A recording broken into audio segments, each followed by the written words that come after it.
I need an antidote. That look in your eyes, I try to sugarcoat. I don't wanna see everything I've done, how it's tearing on my soul. I don't wanna feel, I don't wanna know how I'm losing all control, all control. Toxic energy, nothing can replicate. One day, favorite dream, you made me hallucinate. I wanna let go, but you're under my skin. Save me, I'm coming for more, you're my favorite sin. Let it all begin. Let it all begin. Let it all begin.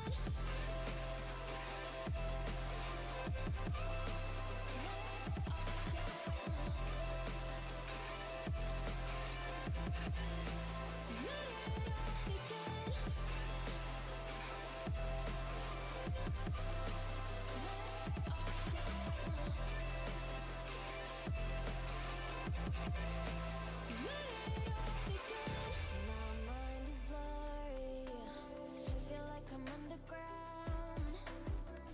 Don't say you're sorry, 'cause you shouldn't be around. I don't wanna see everything I've done, how it's tearing on my soul. I don't wanna feel, I don't wanna know how I'm losing all control, all control.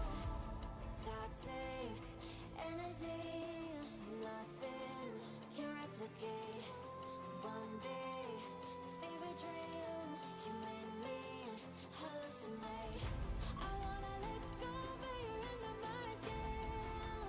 Save me, I'm coming for more, you're my favorite sin.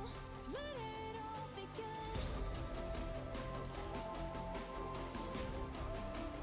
Let it all begin. Let it all begin.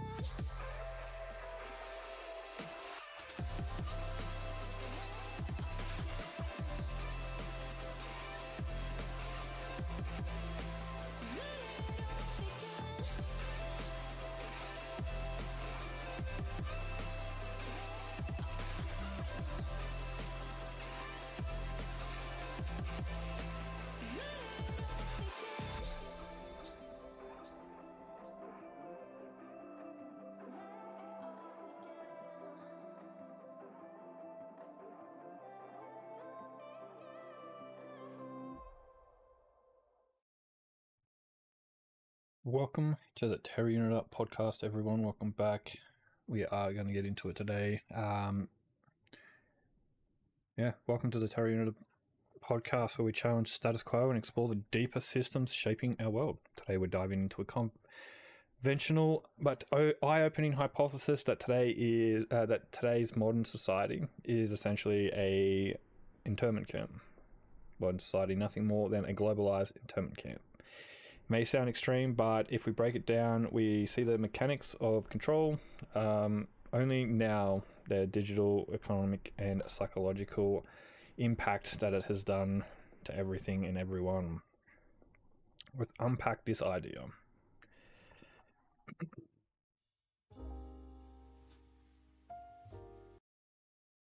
So in traditional internment camps, fences and barbed wire were kept people contained, essentially. So today's barriers aren't really physical, they're more of a digital aspect. In the past, walls and guard towers ensured control. Now, the most effective form of confinement is invisible, woven into the very fabric of our digital lives. How do modern digital barriers work? Well, mass surveillance, like government and corporation tracking everything, our movements, conversations, spending habits, AI-powered algorithms, social media platforms dictating what content we see, shaping our thoughts and beliefs and all that sort of thing. Predictive policing, authorities using big data and AI anticipation, and preventing threats, often targeting marginalized groups. For example, of all of this was when Edward Snowden's revelations about the NSA surveillance exposed the extent of the global spying program. Millions of calls, texts, and emails are intercepted daily, proving that privacy is just essentially an illusion. This was a whistleblower. So anyone's interested, Google Edward Snowden's and, check it out, have a look, see what he's about. He actually did whistleblowing on the NSA and all the information and essentially the global spying program. So how every country around the world sees all your data and all that sort of stuff. Beyond government control, corporations harvest our personal data for profit. The more they know about us, the more they can manipulate our decisions. What we buy, who we vote for, and even how we feel sometimes. Ever had a conversation on your phone and suddenly start seeing ads? I know just the other day we were talking about something and all of a sudden ads start appearing on your phone, or it starts getting recommended on your TikTok, on your Twitter, all that sort of thing. Like, it's not just a coincidence. Every bit of technology this day and age can be used to listen in and adapt and control to a degree what we see, what we do, what we think, even if it's just minute.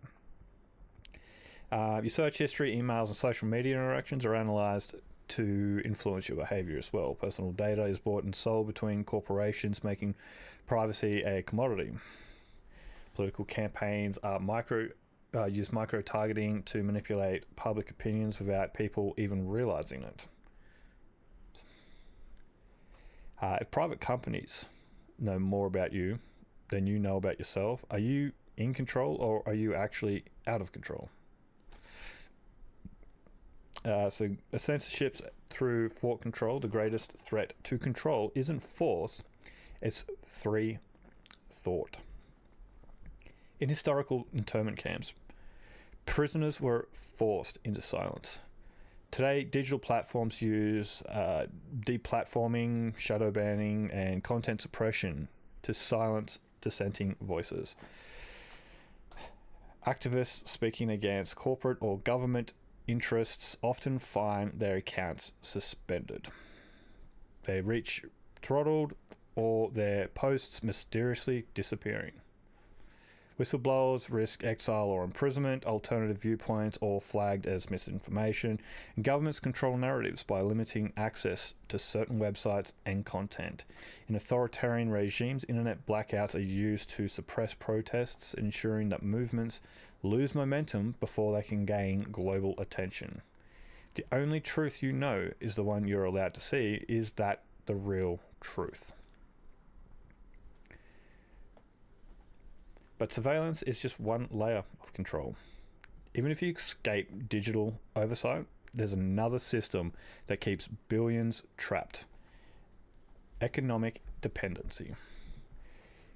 You think you're free because you have financial choices, but what if those choices are just as controlled as your thoughts and movements? What if I told you that the modern financial system is just another form of forced labor?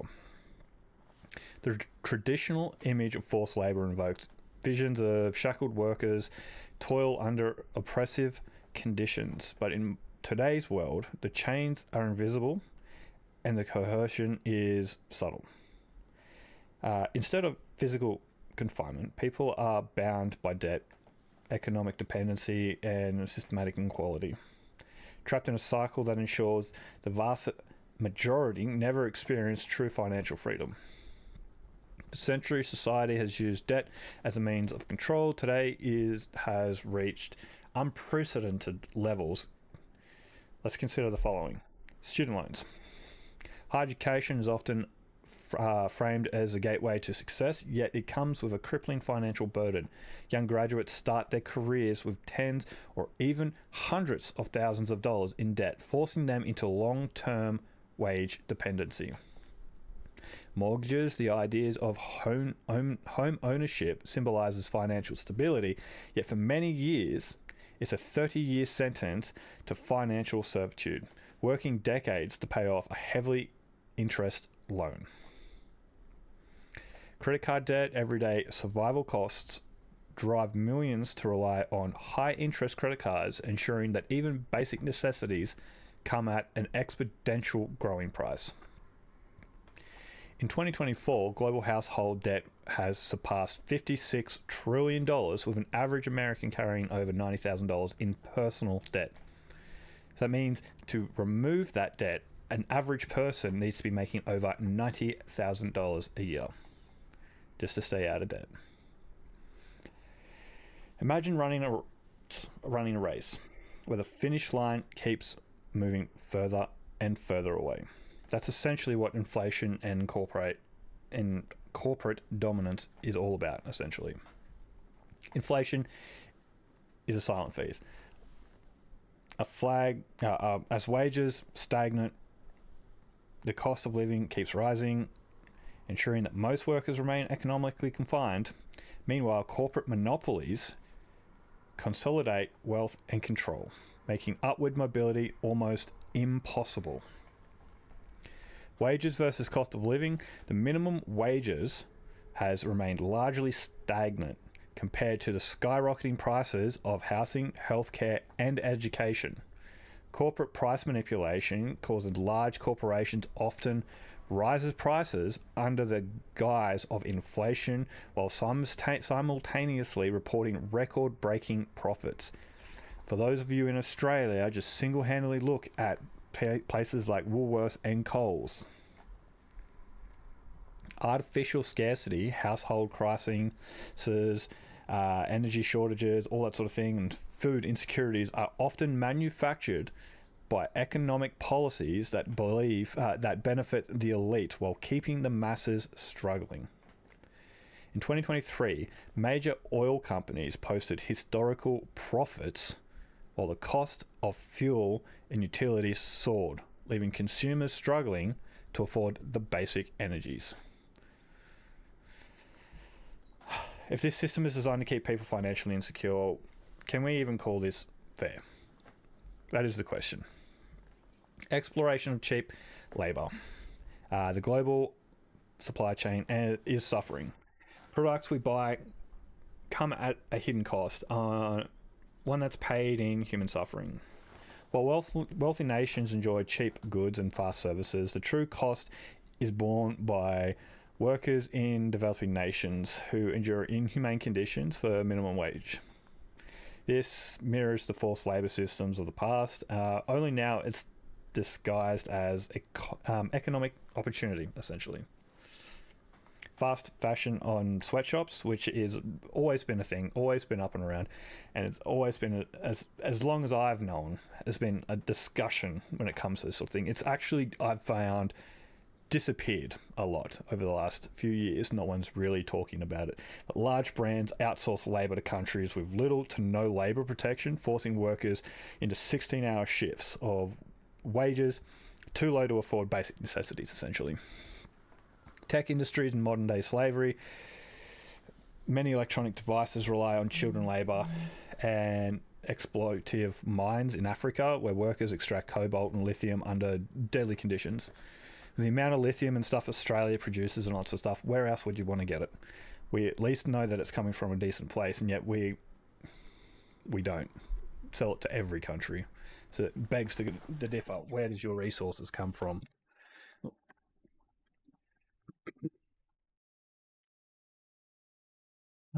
Delivery drivers, rideshare operators, and remote freelancers are often underpaid and overworked with no benefit, security, or fair wages.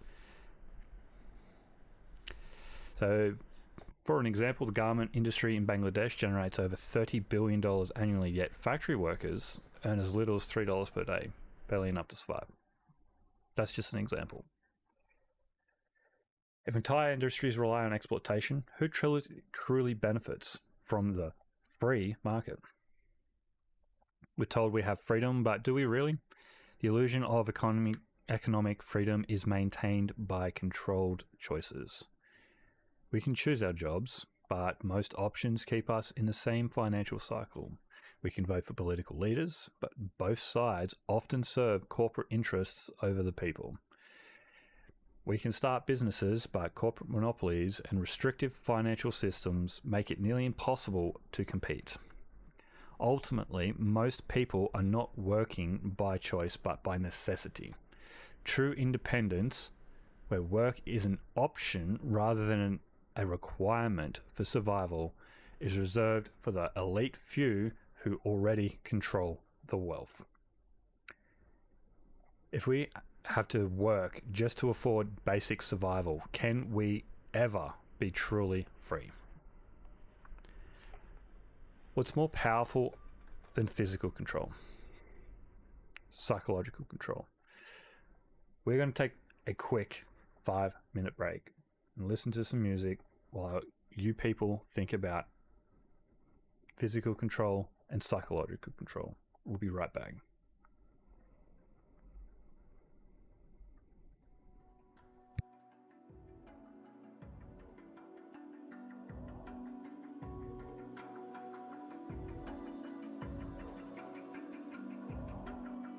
Even now, you're coming after me, fire lighting up the sky.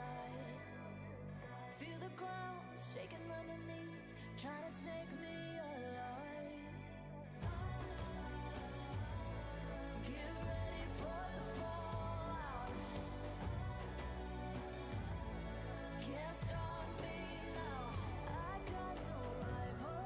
I'ma fight my way through the blood and pain game of survival.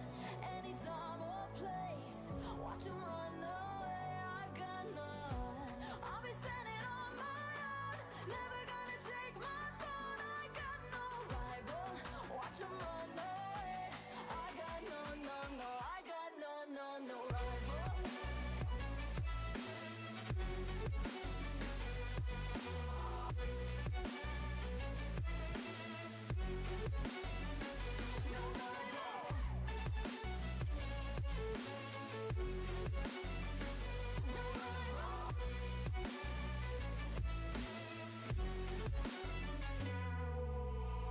Tell me now, what you gon' do? We can do this face to face. The reckoning is coming real soon. Doesn't matter what you say. Try to tell you this is my moment. Can't take mine 'cause I own it. Don't you know that I locked and unloaded? You're out of focus. Get ready for the fallout. Can't stop me now. I got no rival. I'ma fight my way through the blood and pain game of survival. Any time or place, watch 'em run away. I got no. I'll be standing on my own, never gonna take my phone. I got no rival. Watch 'em run away. I got no, no, no. I got no, no, no rival.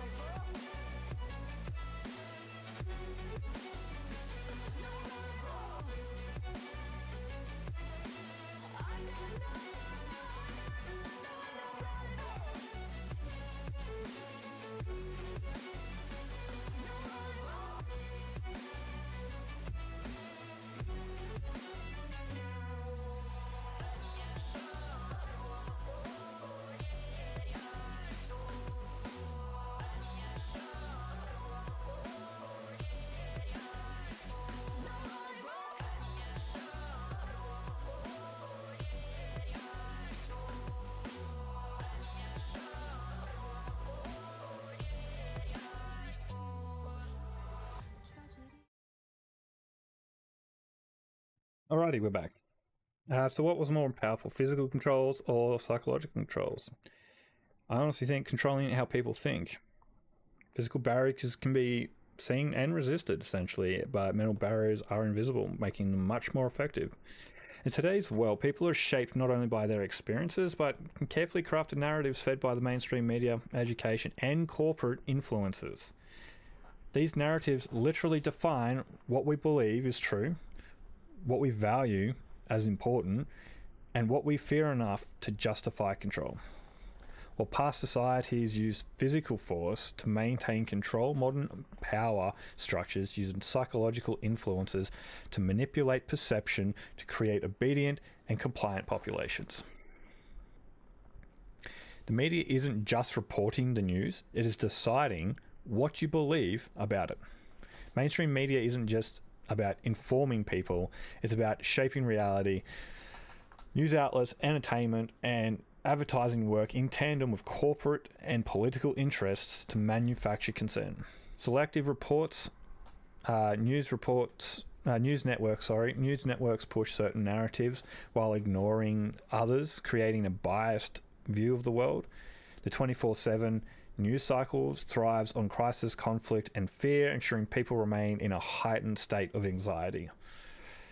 Corporate culture promotes consumerism and conformity, making people believe that worth is tied to a brand, wealth, and status, rather than independence and self-sufficiency. Out of all the years that are out there, and out of social media and all this sort of stuff, how many influencers do you see out there that are all about, putting things out there for everyone else? Everything is always self-absorbed. Everything is always about the negative, and always they're the ones that thrive. They're the ones that go out there and really make it out there. And it's just another form of control. And it's the ones that are the leading figures out there that are always got these controlling figures about them, and you just got to have a real look at it and think about it. Are we really thinking of ourselves if everything we believe is shaped by someone else's agenda? If you wanted to control the future, where would you start? The classroom? Education should empower minds everywhere.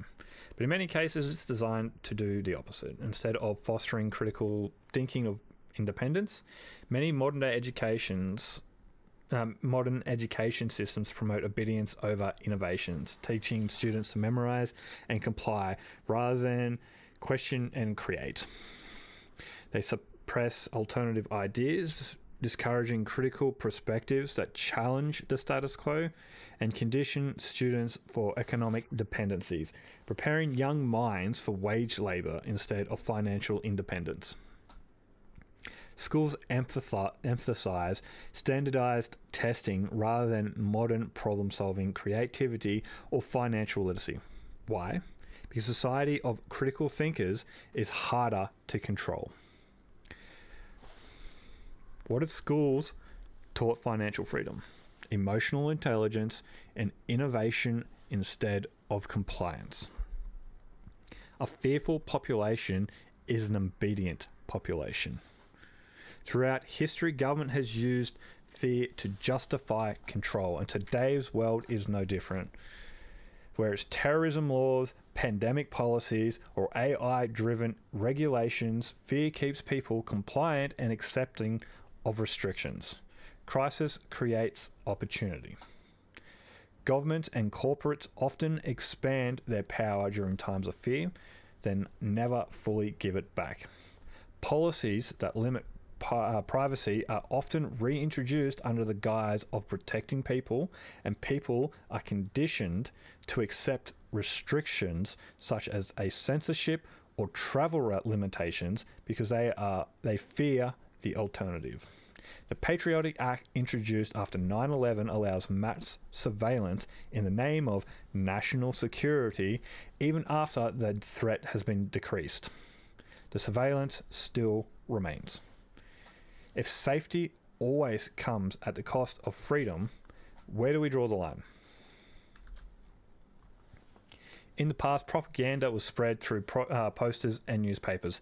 Today, it's in your own pocket, on your screen, and in your own mind. Social media was supposed to be the great equalizer, a place where people could share ideas freely. Instead, it has become the most powerful tool of indoctrination. What you see and what you don't see is determined by AI ensuring only certain narratives reach the masses. And the big thing, what people have to understand about AI is what everyone thinks. It's like chat GPT and all that sort of stuff. Yes, that is an AI to a degree, but these algorithms that have been around for ages on Facebook, on TikTok, on Twitter, all those social medias that will calculate what you enjoy watching, that's AI. They allow you to see what you like, or the government will slip in things that they want, or anyone can just be like, okay, there's a new product coming in.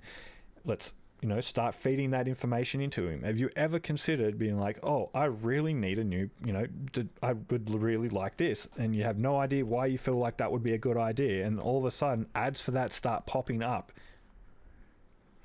As much as it might seem as conspiracy theory, I challenge you to start talking about something completely random one day, whether it be in a text message, in your phone, on a social media platform and all that sort of stuff, and then watch the ads and stuff start popping up about it.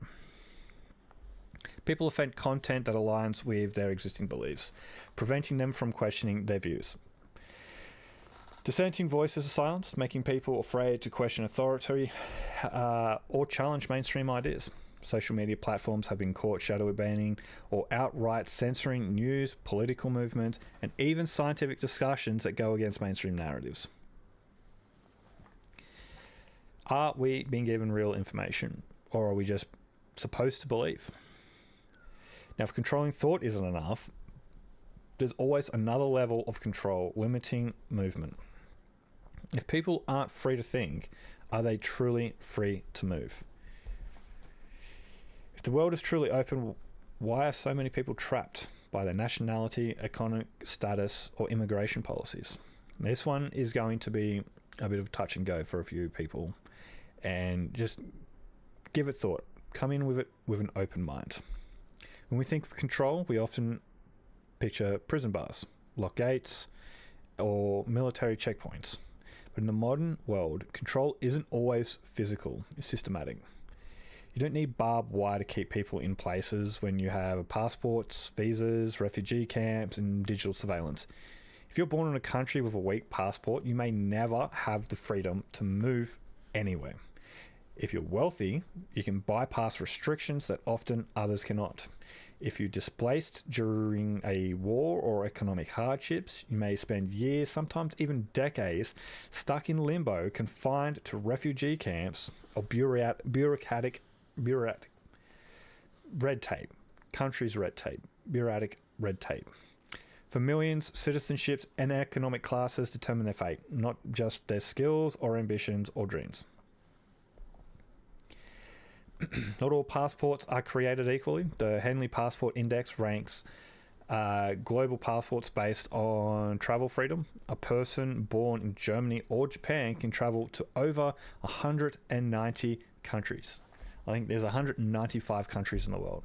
While some born in Afghanistan can barely leave their own region. This creates a global cascade system. Europe and America can move freely for work, study, or leisure, but Syrian citizens may be denied entry to most nations, even as a refugee.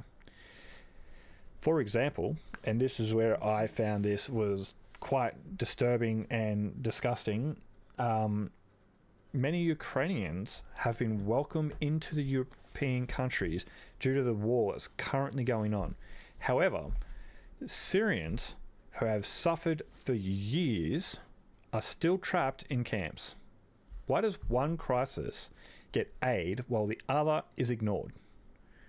Is it because the war in Ukraine is getting more attention on social media, almost as if that's what everyone wants you to see? Nothing is being shown in Syria, so no one helps them. If freedom is determined by birthplace, is it truly freedom? What happens to those who try to move but aren't allowed? While some people are privileged to move freely, others are forced into a government-controlled space. Refugee camps, detention centres, or endless visa processes. Refugee camps hold millions of displaced individuals for years, sometimes even decades. Migrant detention centres, like the ones here in Australia or the US and even EU, function like prisons essentially, where asylum seekers are locked up for seeking safety.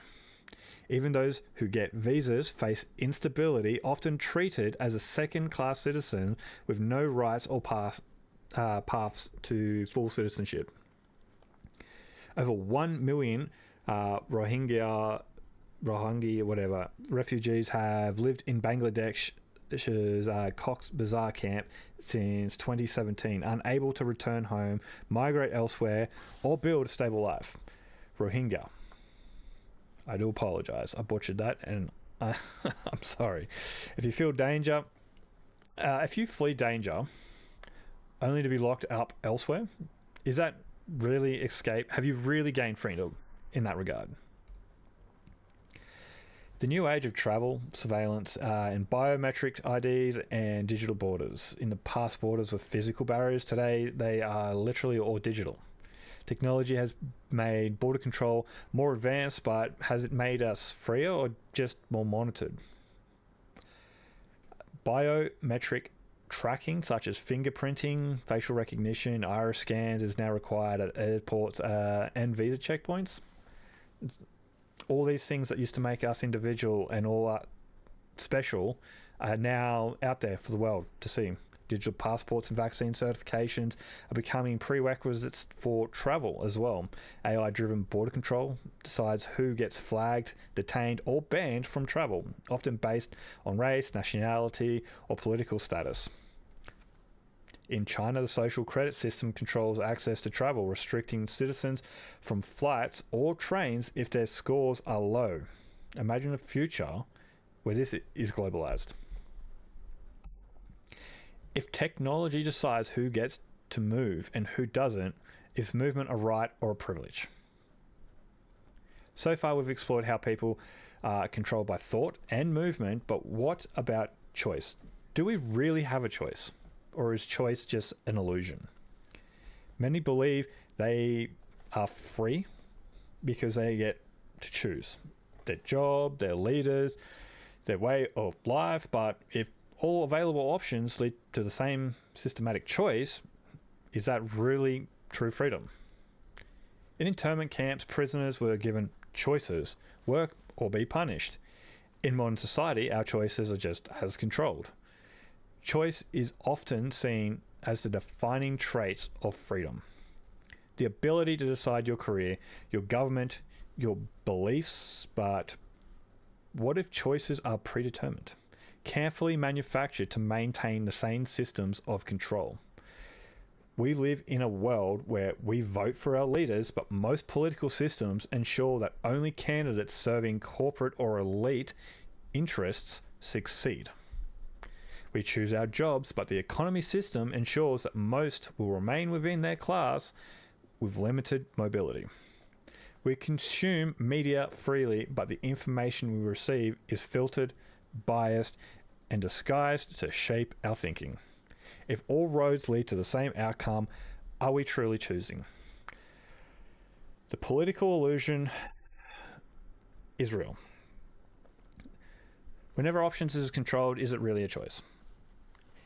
In democratic society, elections create the illusion of change, but truly the underlying power structures remain the same. Most political parties are backed by the same financial interests, whether corporations, banks, or lobbying groups, gas companies, power companies, oil companies, you name it. I'm sure there's someone who's backing someone down there. The independent voices rarely get mainstream support. Independent candidates are sidelined or smeared or talked smack about, and then the minute that they start talking smack about another, like the larger government lobbies, it's like they immediately get smacked down as like, oh, well, they just, they're talking smack. But, it's okay for the larger parties to do it. In the US, despite switching between Democratic and Republican leaders, wealth inequity, corporate power, and military industry influence remain literally unchanged. Like, there is okay. Classic example, Trump's come into power. Yes, he may have been doing well for the country. Yes, you may be doing well off in the country. How many of those people have been able to create jobs? How many of those people have been able to step up out of the ranks of having a single bedroom flat, single bedroom apartment, single bedroom? You're stuck in a slump regardless of the fact, there is no change. It's an illusion of change. Think deeper about it. Here in Australia, we are going to be going into another election, and the biggest thing is everyone's like, oh, go Liberal or go Labor, go blah blah blah blah. At the current point in time, I do not follow the political stance on that sort of thing, because it is all the same. Every political party so far has done nothing but prove that they are the same as each other. There has been no interest in improving Australia for this, the sake of Australia. There could be industries opened up, there could be plants opened up. We should be doing things like creating nuclear power plants and that sort of stuff to and essentially better Australia. But there's got the whole it's going to take 50 years to develop a nuclear power plant. Imagine if we done a nuclear power plant or started a nuclear power plant 50 years ago. Would they be saying the same thing now? Like, we will not know or ever know what the outcome would be without actually getting in and doing the effort. It's just, if voting changes nothing at the top, is it really democracy? Like, seriously, is there really a point in voting if it's never changing anything? It's just another dictatorship. Hard work leads to success, not if the system is stacked against you. Many believe in social mobility, the idea that anyone can rise through the hard work, but statistically, it tells a different story. Like, really. Most wealth is inherited. If you're born rich, you can stay rich. If you're born poor, it's a fight. It's an uphill battle. Wages stagnant while corporate profits soar. The cost of living rises, yet salaries barely keep up. Higher education, a supposed path to success, is often a trap. Many graduates spend decades paying off loans, keeping them financially dependent. A minimum wage worker in 1970 could afford a home and family on one income. Today, many work multiple jobs and still struggle to survive. If the game is rigged from the start, is success really about effort?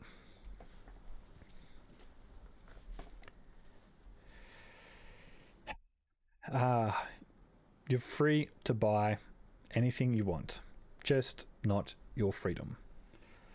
We're going to take a break here, ladies and gentlemen, and then we'll be right back. Give it a thought. Give it a night, what you think. We'll see what happens. We'll be right back. You wonder how I got this way. You think I'm someone to be saved, someone to clean up and tame. Oh, some things never change, never change. You think I would look pretty on your arm once you cover up my bruises and battle scars, but it always ends the same. Can't bear the things I've had to face. Got you crying on your knees in pain. Oh, some things never change, never change.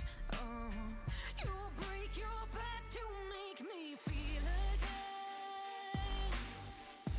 Suffocate to make me breathe again.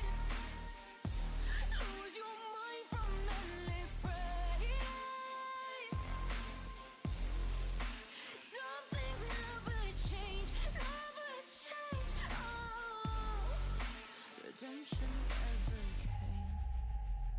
I stopped asking for forgiveness, cause you should know only fools tread with the angels. Fear to go, but you keep trying to get too close. Save myself by turning into stone. So save your judgment cause you just don't know. But some things never change, never change. Oh, they say I should feel guilty and change my ways, leaving crumpled bodies in my wake. Swear I didn't mean to make them break. Swear I didn't mean to make them break. But they're so delicate and so mundane.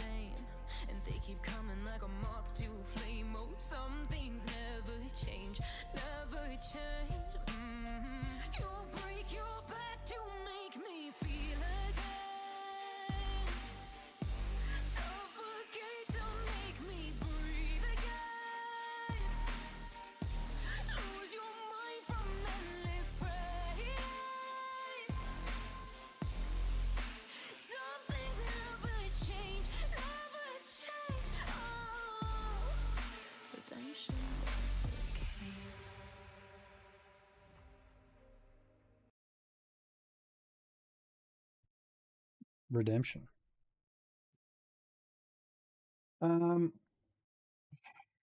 Yeah.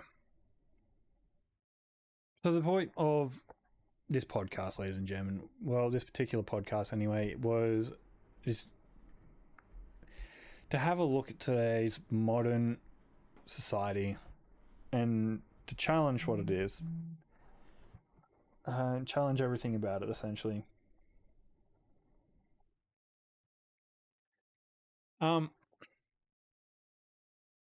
We are living in an internment camp. Essentially, yes, everything we do, everything is controlled, everything to a degree is. It seems every single time something comes up, whether it be fun or not fun or engaging, it is controlled to a degree by some sort of foreign entity, I think is the best word for it. Whether it be a government, a corporate, or some sort of other entity that's come in to determine the outcome or control the way something is done. And I think that is the biggest illusion, is that since we have been born, we have been told this is what we need to do. And I think essentially the creativity of humanity has been greatly diminished, and I think that is the biggest downfall on what humanity is at the current point in time. In 50 years, we've managed to go from flying a plane to being up in space. And I think the biggest fear from as to why we can't progress any further, or why we're not progressing as fast as we can, and the biggest pressure that everyone has on why other countries or people like Elon Musk, they're struggling to get, or not even struggling, they're pressuring them not to go into space, they're pressuring them not to go and explore, they're pressuring them not to go and settle different places, is because they lose control. They lose the control that they have. And you've got to think, if we were in a society where we could freely go and do whatever we want, do you really think that we wouldn't have more people who could go up into space, who could create spacecraft, who could, okay, take for an example, Australia. Australia has no industry. Little to no industry. We have the agricultural industry and we have mining. That's essentially all that we have going for us in Australia. Sure, we have different food products and stuff like that, like Arnott's, Tim Tams, all that sort of thing, but we don't make our own cars. We don't refine our own steel. We don't refine our own gases or anything like that. Well, I'm not sure if we do anymore, but I'm pretty sure we used to have one down in Victoria. I'm not sure if that's still alive or not, but we used to have Holden, we used to have Ford, all of which the factories no longer exist. We just financially, as a person, I would love to get a factory going myself, to develop something, to create something in this country, but it is almost impossible to do. Like financially, unless you are a multi-millionaire company, you can't do it. And it's sad to see that a lot of companies this day and age that have the money have got to come in from another country, and the companies that do have the big money are other companies who are taking in Australia's wealth. And I find it's just another control mechanism from our country. Why pay the people of this country what they need, what they deserve? And we're stuck essentially in an endless loop of always relying on another country now. Like, we literally cannot survive without imports from another country. And I think that is the biggest fear every Australian should have right now, is the fear of relying on other countries. Because if right now Australia did something to piss off in every country in the world, we're screwed. We don't have cars coming in, we don't have phones coming in, we don't have technology at all coming in. We have food and medical, and we have natural resources. That's it. There's nowhere to produce anything. We can't produce steel, iron, we can't refine the gases or oils or anything like that to power anything. So how long will it be, or how long will it until, you know, everything collapses at that stage? Like, it's just another way of, you know, it is essentially, it's another way of control, and it is ridiculous. And for a government system that is supposed to be served the people, or, you know, we do what's right for the people, and it's the same in America and Europe and all that sort of stuff. I find it to be the biggest contradiction of everything. Not a single politician out there serves its people, it serves their own personal interest. And the biggest joke that I find in today's society, and I find, and this is probably going to be highly controversial, and I'm probably going to, you know, get a lot of heat for this, for saying this on social media, but I think the king and queen system is outdated and a joke. For a classic example is Australia's considered what, crown land or whatever it is in the Commonwealth under the king and queen's rule or whatever, and yet Australia is giving away gas, oil and iron ore essentially free to some of these major companies. So essentially they're selling the king and queen's resources away, and yet these the king, the queen, the princes and all that shit have just literally done nothing to assist. So what is the point in having hierarchy in this Commonwealth? You know, they've done nothing to help or support this country other than they've appeared, oh, they've done stuff in the past. Yeah, that's in the past. Past is in the past. History is the history. We need to keep that in the past. It doesn't matter. We need to be looking at moving forward. And I feel like any sort of hierarchy, not only just in the king and queen hierarchy sort of thing, but presidents, prime ministers and all that sort of stuff, it all needs to go. It really does. I think at the very least, we'll take a boat from America, and instead of each state having governors, every country needs to have a governor, and every country needs to be represented at a unified area so that we can start distributing resources, start allowing people free movement.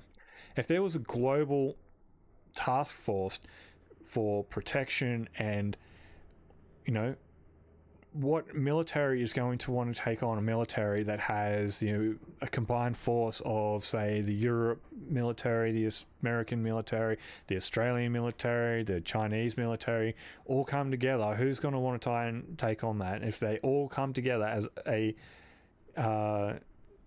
united, you know, front,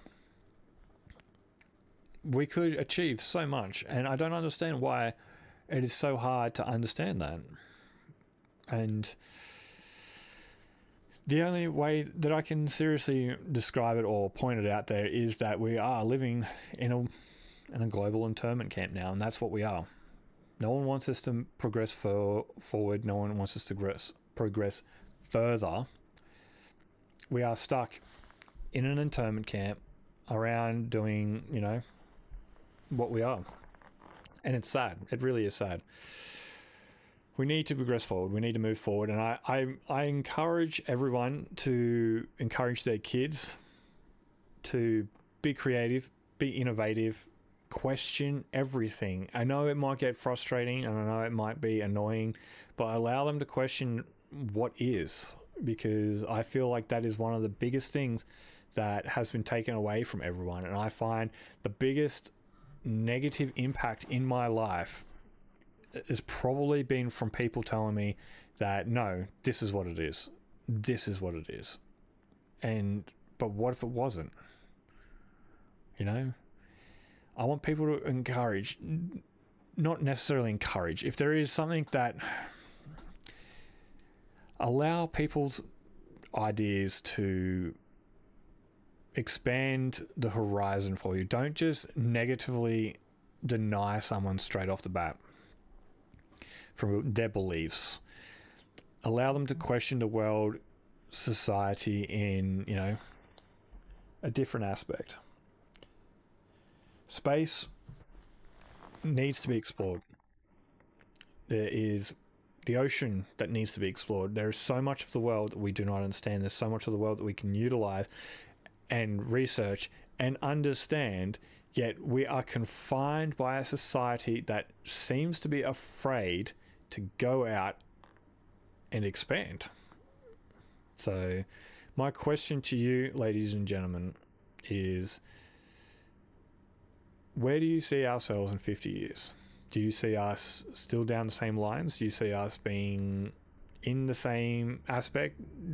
Are we in space? Are we traveling more freely? What are we doing? The biggest fears that we have so far is pandemic, terrorist attacks, all that sort of things. And yet, that's only the things that we hear of.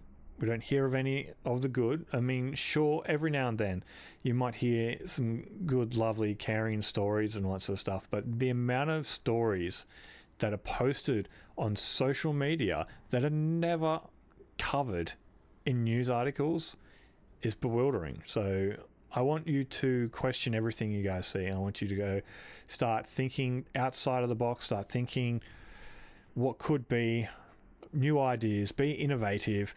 Create, like, if you're at the job site, don't just be like, okay, I'm here to do this. I would like you to think, here, this is what I'm here to do. How could I improve it? How could I make it better?